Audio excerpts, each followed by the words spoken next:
ಏನು ನರೇಶ, ನಿಮ್ಮದೇ ಕಿಲ್ಲೆ ಪ್ರವೇಶ. ಶಾಸ್ತ್ರ ಚರ್ಚೆಯ ಸಭೆಯ ಸ್ಥಾನವಲ್ಲ, ವೇದಾಂತ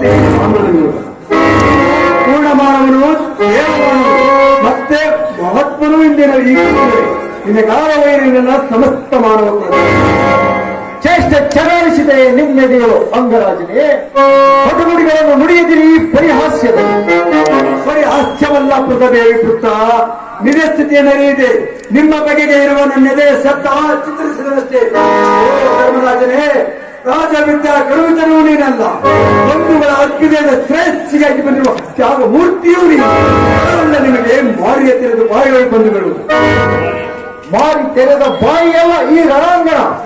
ಧರ್ಮರಾಜನೇ, ತಳ್ಳ ಹೊಡೆದು ಪುಡಿ ಪುಡಿಯಾಗುವ ಬಾಯಿಯ ಪಟ್ಟಣಗಳೆಲ್ಲ ಈ ರಣಾಂಗಣದಲ್ಲಿ.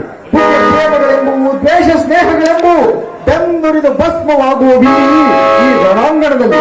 ಇಲ್ಲಿ ಮೈಗೆ ಮೆತ್ತುವ ನೆತ್ತರ್ಗೆಸರು, ಅದು ಎನಗೆ ಕೈ ಒಲ್ಯದ ಕುಸಿರು. ಅಯ್ಯೋ, ಅದೇ ತವರಲ್ಲಿದೆ. ದೂರಾಗು ಧರ್ಮರಾಜನೇ. ಓ ಕರ್ಣರಾಜನೇ, ನೀ ನನಗಾಗಿ ತೋರುವ ಕರುಣೆ ಕರ್ಕಶ ಕಠೋರ. ನೀನು ನನಗಾಗಿ ಸುರಿಸುವ ಕರುಣಾರಸ, ಅದು ಎನಗೆ ತವರಿನ ರಸ. ಅದೇತಕ್ಕೋ ಇನ್ಯಾವ ಕರುಣೆವಕ್ಕೋ ಮರುಗುತ್ತಿದೆ ತಿಳಿಯದು ಇದರ ಮರ್ಮ. ನಿಮಿಷನೇ ಆಗಲಿ ನೆತ್ತಗೆಸರಿನ ಮೇಲೆ ನಿಲ್ಲದಲೆ ನಿಲ್ಲಲಾರದು ನೀಲಕಂಠನ ನಿಳೆಯ ಈ ಕ್ಷತ್ರಿಯನಿಗೆ.